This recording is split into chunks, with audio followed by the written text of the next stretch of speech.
bagi yang membacakannya dan umumnya bagi kita semuanya yang mendengarkannya. Amin ya Allah ya Rabbal Alamin. Lalu dilanjut kepada acara yang selanjutnya, yakni pemaparan materi dan juga diskusi tanya jawab.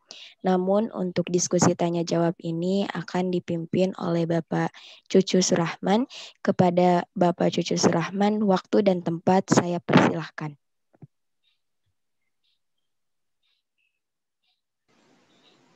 Bismillahirrahmanirrahim. Assalamualaikum warahmatullahi wabarakatuh. Bismillah, alhamdulillah, assalatu wassalamu ala rasulillah, sayyidina wa maulana Muhammad ibn Abdullah wa ala alihi wa ashabihi wa man tabi'ah. Asyhadu an la ilaha illallah wahdahu la syarika lah wa asyhadu anna Muhammadan abduhu wa rasuluhu la nabiyya ba'da. Allahumma salli ala sayyidina Muhammadin tibbil qulubi wa dawaiha wa afiatil abdani wa shifaiha wa nuril absari wa diyaiha wa ala alihi wa sahbihi wa sallam. Amma ba'du, pertama-tama marilah kita panjatkan puji syukur kehadirat Allah Subhanahu wa taala atas segala limpahan rahmah, hidayah, inayah serta nikmat-nikmat yang senantiasa Allah limpahkan kepada kita semua.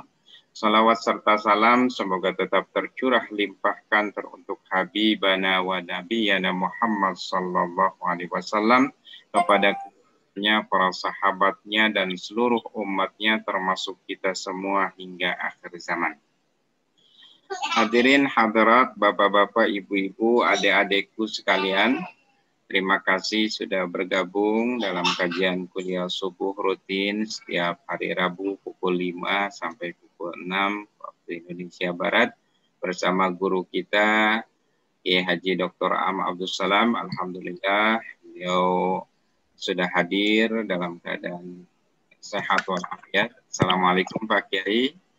Waalaikumsalam warahmatullahi wabarakatuh. Sehat ya Pak Kiai ya? Alhamdulillah, Pak Cucu sehat semua. Alhamdulillah, semoga Allah senantiasa melimpahkan kesehatan, sehat jasmani, sehat rohani, berikan keberkahan dalam hidup Pak Kiai dan keluarga. Amin. Amin, amin ya Allah ya Rabbal Alamin. Terima kasih pula kepada para sesepuh, para guru besar. Saya melihat di sini ada Prof. Jun. Terima kasih Prof. Jun. Ada Pak Dekan juga, tadi Pak Dekan, Pak Dr. Agus Mulyana, terima kasih Pak Dekan. Terus saya melihat juga ada dari seberang sana yang jauh, ada pendekar Pancasila, pendikar ya, pendidikan karakter, ini Pak Riyadi Budiman dari Kalimantan. Terima kasih Pak Riyadi sudah hadir. Ya. Kemudian teman-teman, adik-adikku sekalian, terima kasih setia bisa menghadiri, mengikuti kajian ini. Insya Allah kajian ini sangat bermanfaat sekali untuk kita semua, ya, selaku tulab, selaku talibul ilmi yang sedang mencari ilmu. Mudah-mudahan kita senantiasa ya, dalam keadaan sehat dan siap gitu ya untuk mendapatkan ilmu ini dengan penuh keseriusan, sehingga ilmu yang diberikan oleh Pak Kiai itu bisa masuk ya, kepada diri kita, ke dalam hati kita, menjadi ilmu yang bermanfaat, insya Allah bermanfaat lahir dan batin. Insya Allah guru kita Kiai Haji Am Abdul Salam pada kesempatan ini akan mengkaji Quran Surat Al-Muddathir ayat 26 sampai 31. Mangga Pak Kiai dimulai kajiannya mungkin setengah jam kurang lebih untuk pemaparan materi, dan setengah jam berikutnya untuk menjawab beberapa pertanyaan yang telah masuk. Mangga Pak Kiai, tafadhol. Assalamualaikum warahmatullahi wabarakatuh. Waalaikumsalam. Alhamdulillah ghafirid dhanbi wa qabirit tawbi syadidil iqab Tittauli la ilaha illa huwa ilaihil masir. Asyhadu an la ilaha illallah wahdahu la syarika lah. Wa asyhadu anna Muhammadan abduhu wa rasuluh.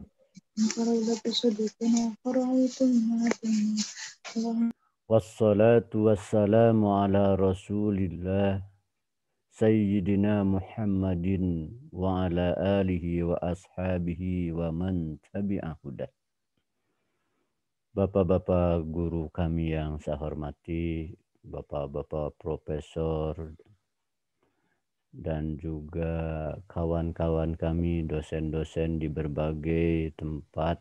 Alhamdulillah, Allah mempertemukan lagi kita. Anak-anakku sekalian,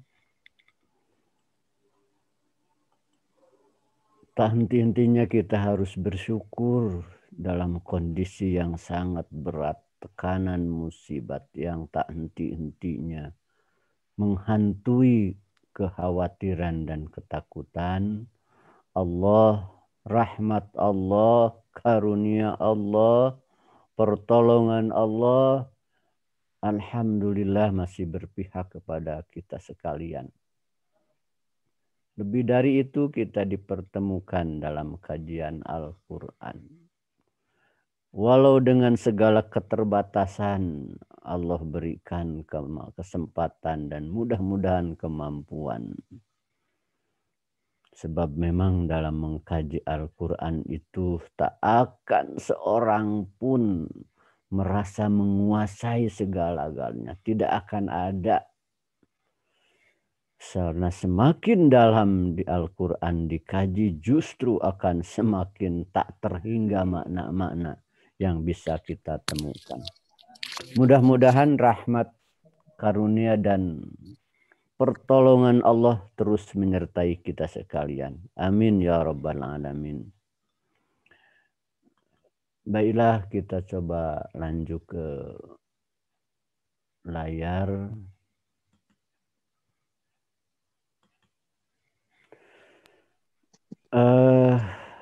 Melanjutkan kajian kita yang lalu, walau terseling dengan tema-tema lain, tapi tidak apa, karena itu pun sangat penting. Kita coba melihat selanjutnya surat Al-Muddatsir ayat 26 sampai 31.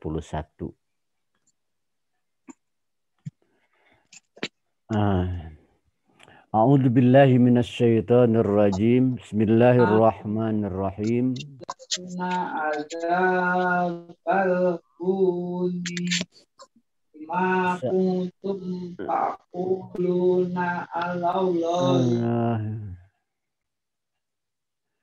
Sa'uslihi saqar. Akan aku masukkan dia, jebloskan dia saqar, ke dalam neraka saqar. Wa ma adraka ma saqar. Apakah kau tahu apa itu saqar? La tubqi wa la tadar. Tidak akan menyisakan dan tidak akan membiarkan. Lawahatun lil bashar. Yang menggosongkan lil bashar, terhadap kulit manusia, terhadap manusia. Alaiha tis'ata asar. Pengawalnya di dalamnya dikawal oleh 19. Ini merupakan ancaman siksa bagi al-walid, ya.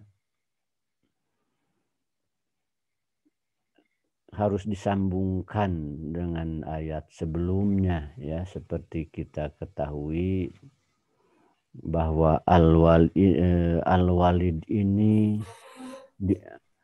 sebelumnya dimarahi oleh Allah dan diancam. Tapi coba lihat marahnya Allah itu bagaimana, ya. sangat ya tidak seperti emosi gitu, tidak ada. Ya.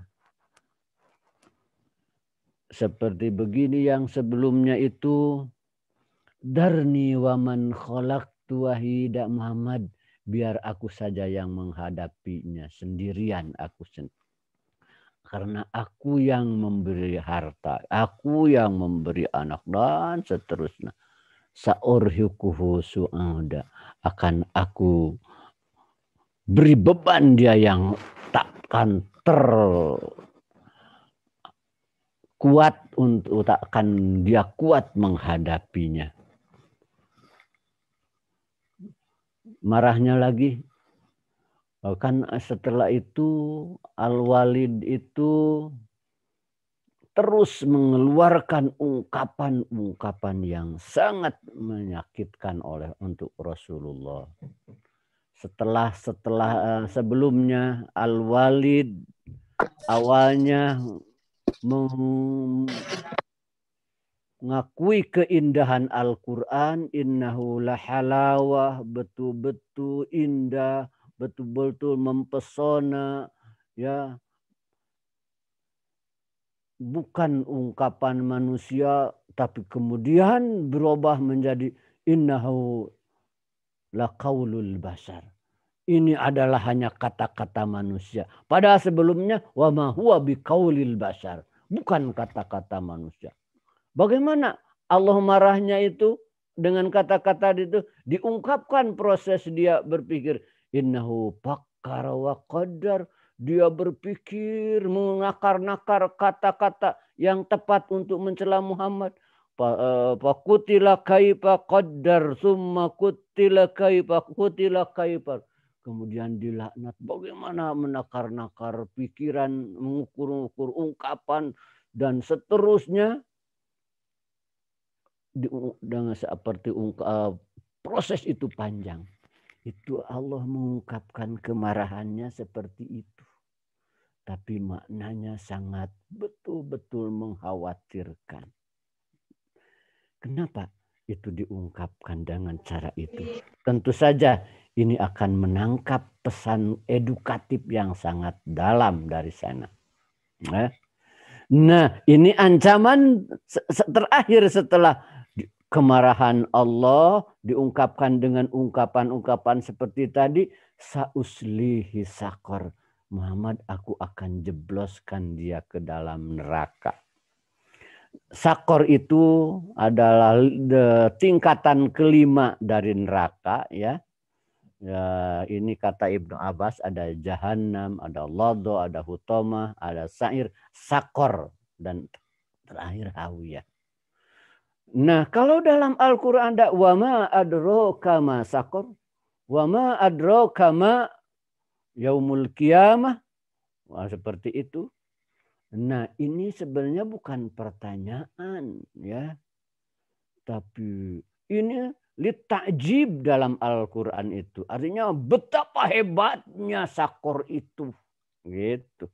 Betapa hebatnya, tak terbayanglah hebatnya sakor itu. Kenapa? La tubki wala tadar. Ini menggambarkan gencarnya dan ganasnya neraka. Tidak akan menyisakan apapun dan siapapun. Wala tadar, dan tidak akan dibiarkan. Kecuali diserang dan dilalapnya dengan siksanya. Lawahatul lil bashar. Yang lawah itu artinya menggosongkan saja, ya. Kenapa kulit yang disebutnya al-bashar ini memang insan, tapi dipilih kata insan yang secara harfiah juga bashar itu kulit. Oh, ternyata ini mengandung rahasia tersendiri setelah diteliti bahwa yang menerima rasa sakit itu kulit. Sehingga kalau kulitnya sudah gosong, sudah mati, tidak akan lagi terasa. Karena rasa sakit itu terjadi di kulit. Maka lawahatul lil bashar. Karena itu dalam ayat lain, supaya terus siksa itu terasa, sekalipun kulit dibakar sampai gosong, alamma nadidat juluduhum badanahu juludan ghaira.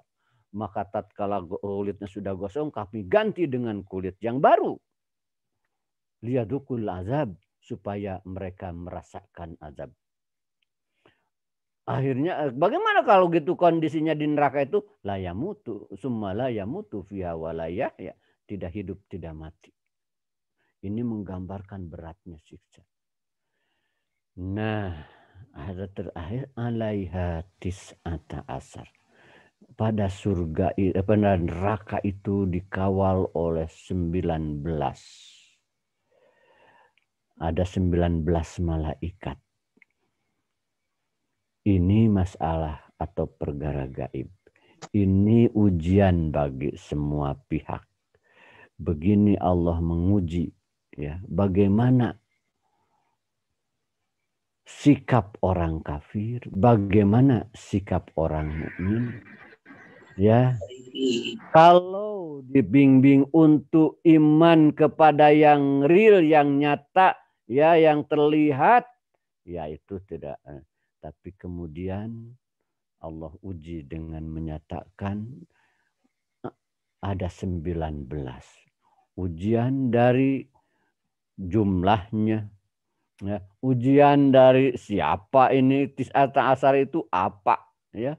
Nah, dari sinilah maka macam-macam pihak. Untuk ungkapan-ungkapan seperti ini yang masuk kepada yang gaib, yang samar-samar, atau yang justru memberikan makna lain. Kalau ungkapan sekarang ini akan menjadi ajang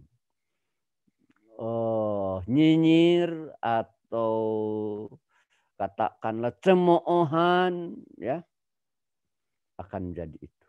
Tapi juga ini akan jadi ajang untuk pembuktian kekuatan orang-orang beriman. Ya, kita lihat pada ayatnya. Ya, kenapa disebutkan ungkapan seperti ini bagi ajang pembuktian iman dan yang kufur yang kafir mungkin jabal semakin kufur karena tadi tis'ata asar itu apa ya sehingga dengan kata tis'ata asar itu Abu Jahal berkata, wah cuma 19 lah,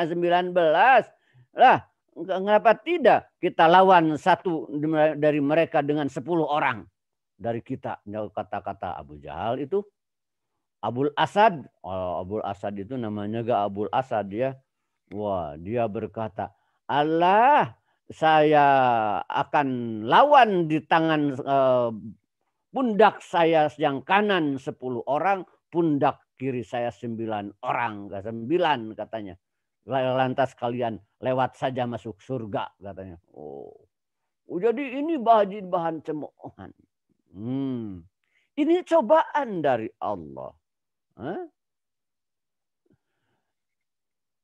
Terutama untuk semuanya. Maka Allah pastikan wa ma ja'alna ashaban nar illa malaikatan. Tidak kami jadikan para pengawal surga itu melainkan malaikat. Maka tidak mungkin dilawan lagi. Nah, karena beda waktu turunnya dengan ini ya. Wah ini bilangannya ini masalah ini. Nah justru bilang banyak cemoohannya. Kenapa tidak 20 saja itulah bilangannya. Wah macam-macam. Nah, itu ya. Wa ma ja'alna iddatahum illa fitnatan lilladzina kafaru. Dan kami tidak jadikan bilangan mereka itu melainkan ujian, fitnah bagi orang-orang kafir. Karena betul-betul ya kalau ada hal-hal yang kurang dimengerti dari pihak sekalipun dari pihak orang yang ditokohkan.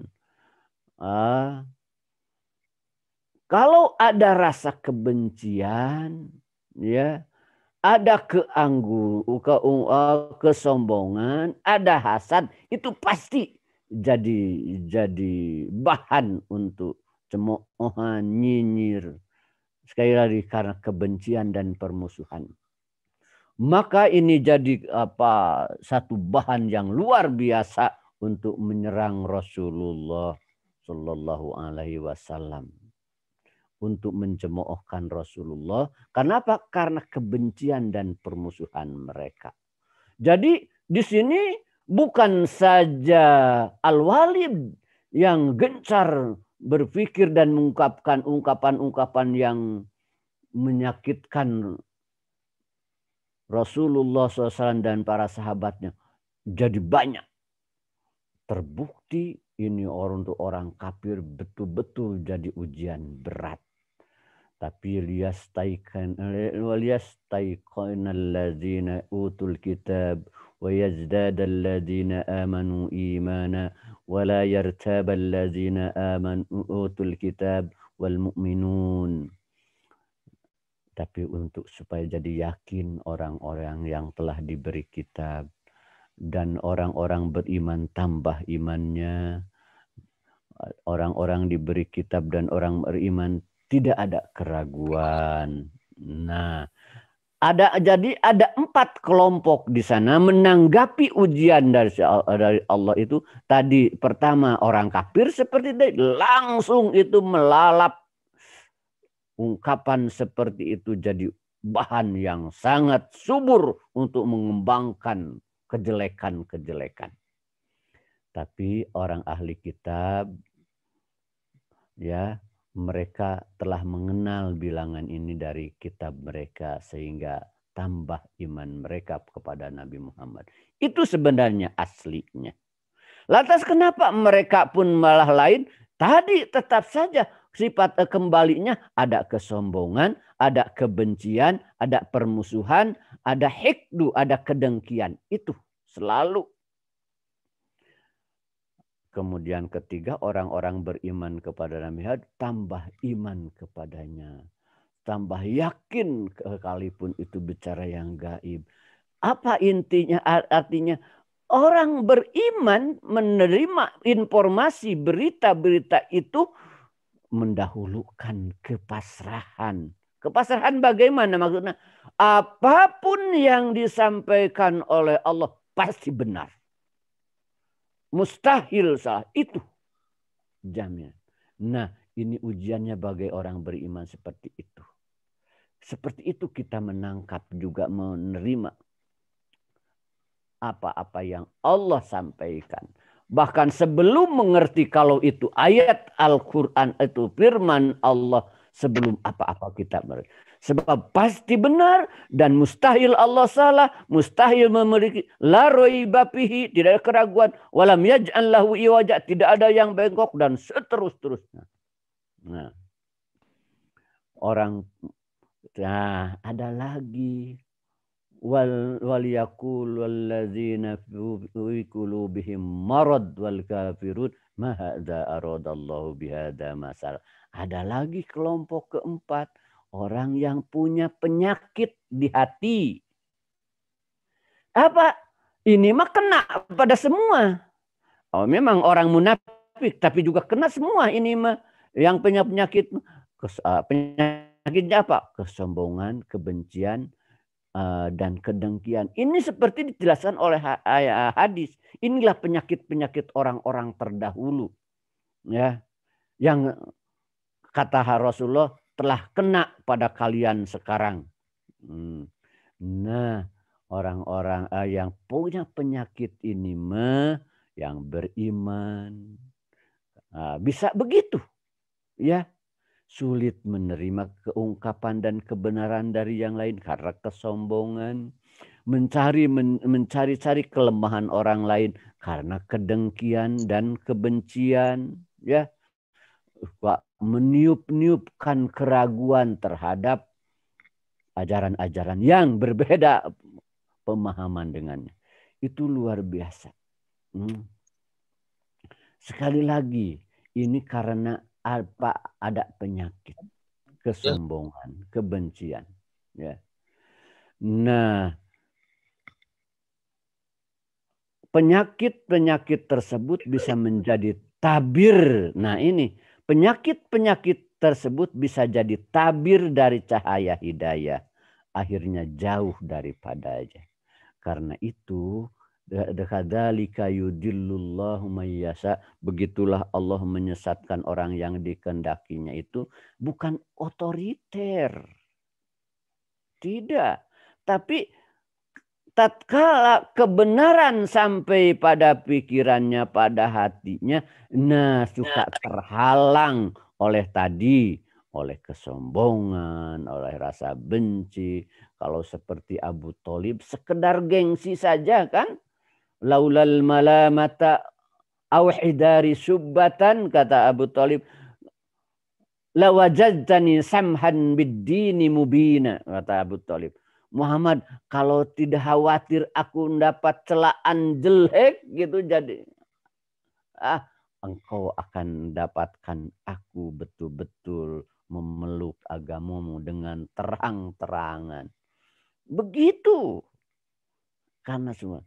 Nah inilah tabir-tabir ini yang bisa menjadi cahaya. Menghalangi cahaya hidayah. Dan begitulah. Kadzalika yudillullahu may yasha wa yahdi may yasha. Begitulah sebenarnya. Jadi bukan Allah otoriter, tapi seperti itu, ya. Akhirnya Allah pun menyatakan tentang perdebatan tentang malaikat yang 19 itu, wa ma ya'lamu junuda rabbika illa huwa wa ma hiya illa dzikra lil bashar. Akhirnya Allah pastikan karena memang kalian tidak akan tahu sebenarnya 19 itu apa, siapa, bagaimana perorangan atau kelompok, tidak tahu kan. Nah itu yang menjadi jawaban dari yang sesungguhnya. Karena beda masa turunnya. Nah, bimbingan edukatif. Nah, seorang pendidik bisa marah dan memberi peringatan keras, tapi tidak melibatkan amarah dan kebencian, melainkan karena kasih sayang dan kecemburuan nilai. Dari mana? Tadi Allah itu marah, tapi ungkapannya datar saja. Ya, karena memang tetap Allah sayang pada manusia ini. Ya, tetap berharap orang kafir pun bisa berubah. Ya, nah ini bagian yang cukup mahal bagi pendidik ini. Sudah lama diingatkan, gitu-gitu juga. Gimana coba? Kata apa? Ya. Kalau kemudian ungkapan kemarahan kita itu terasa dari emosi, amarah, apalagi ada rasa kebencian, itu akan menjauhkan antara dia dan antara kita dengan dia. Tapi kalau kemarahan kita itu hanya karena kecemburuan nilai, ingin dia baik, kasih sayang, itu akan terapresiasi. Nah ini bagian yang sangat mahal. Mungkin dipanggil lah gitu. Kenapa kamu ini begitu? Coba bayangkan kalau kamu begini terus belajar, ibumu yang terus, bapakmu yang membiayai kamu di kerja keras, lantas malah kamu, nah itu mungkin kalau ada kasih sayang mah tadinya mau marah itu lari kepada kondisinya. Bagaimana bapak dan ibunya keras, bekerja keras di kampung untuk sekedar membiayai anaknya. Lantas kamu di sini begini. Nah, itu akan terasa marah yang ada kasih sayang. Maka dari sana akan semakin dekat kehadiran gurunya, pendidiknya di hadapan anak didiknya. Pendidik perlu terus memperhatikan dan merawat situasi batinnya peserta didiknya dengan memberikan penghargaan dan penguatan.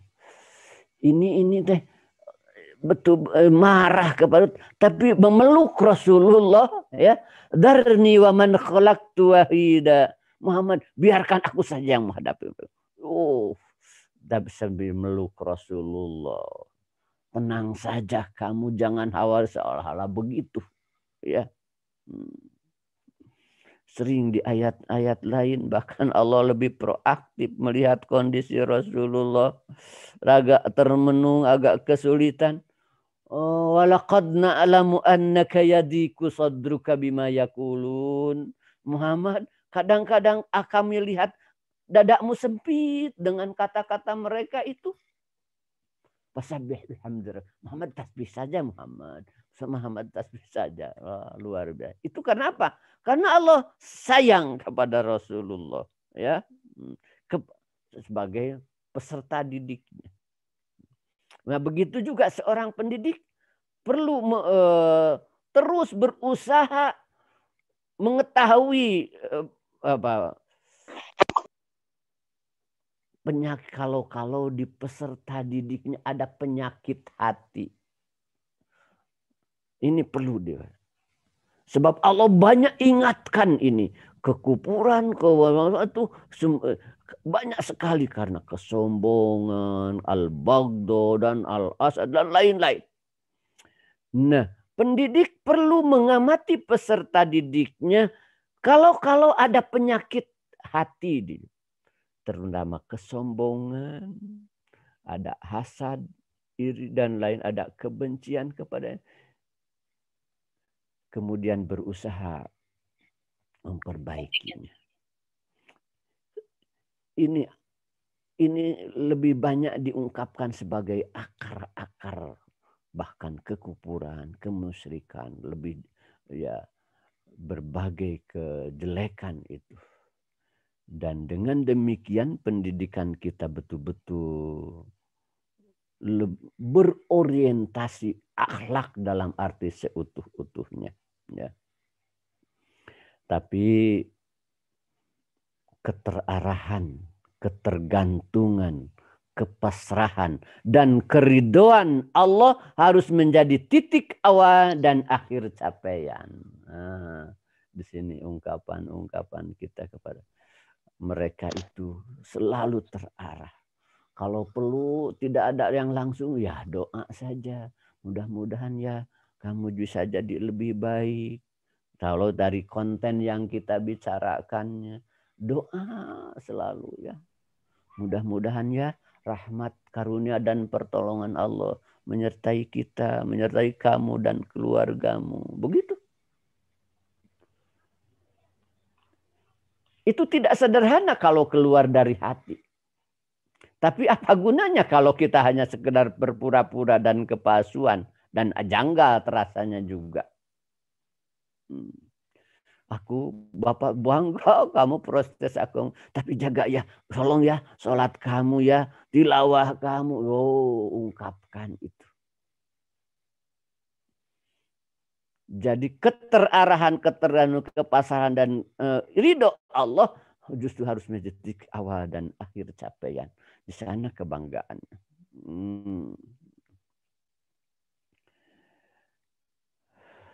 Bapak-bapak dan sekalian, COVID dan penutupan masjid jadi musibah ini. Nah, jangan jadi musibah. Itu rahmat, ya.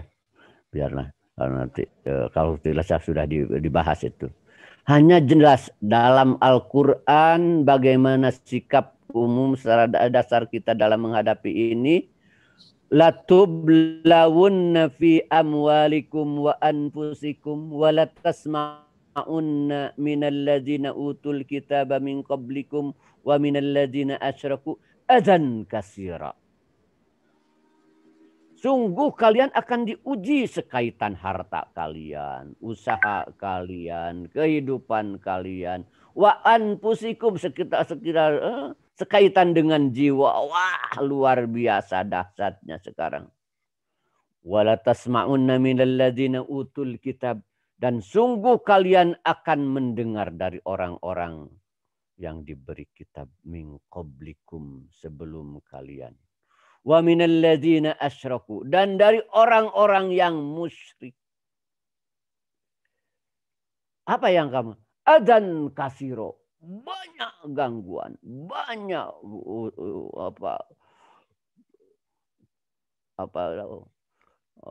isu-isu, hoax, banyak semua. Adzan kasir, gangguan yang banyak.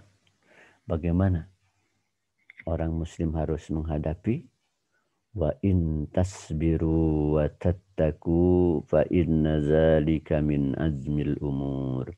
Dan jika kalian sabar wa tattaku dan kalian tetap bertindak dalam bigai takwa, fa inna zalika min, itulah sebaik-baik urusan.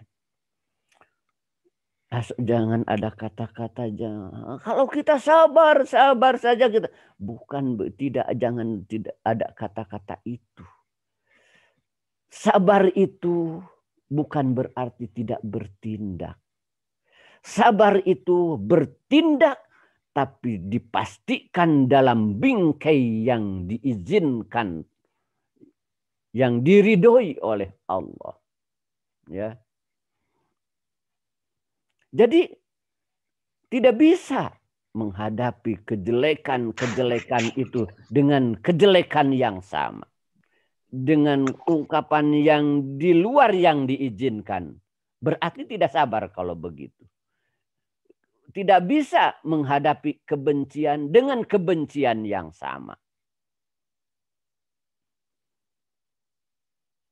Wala tastawil hasanatu walas sayyi'atu idfa billati hiya ahsan. Tidak sama kebaikan dan kejelekan itu. Hadapi dengan cara yang lebih baik. Tidak akan menang kebenaran dengan diperjuangkan dengan cara yang tidak diizinkan. Dengan cara terbaik yang tidak diizinkan oleh Allah. Tidak. Karena memperjuangkan kebenaran dan agama Allah hanya berarti menjemput pertolongan Allah. Dan menjemput pertolongan Allah hanya sah dan benar dengan cara-cara terbaik yang Allah izinkan. Musibat COVID ini besar. Tapi perpecahan, pertentangan, saling nyinyir, saling menjelekkan di antara muslim justru menjadi musibat yang lebih besar daripada COVID itu sendiri. Jadi COVID yang sudah jadi musibat menimbulkan isu-isu hoax yang lain, tambah musibat, ditambah dengan perpecahan umat Islam saling, itu lebih hebat ketimbang musibat COVID itu sendiri. Mudah-mudahan kita rahmat dan karunia Allah tetap berpihak kepada kita. Sehingga kita tidak sekedar selamat dari penyakit COVID itu. Tapi justru juga selamat dari bencana yang bisa jadi lebih besar. Yang mengembangkan perpecahan dan permusuhan di antara umat Islam khususnya. Dan juga umat manusia pada umumnya. Itu saja mungkin Pak Cucu yang bisa saya sampaikan. Mudah-mudahan rahmat, karunia dan pertolongan Allah melindungi kita. Amin ya Allah ya Rabbal.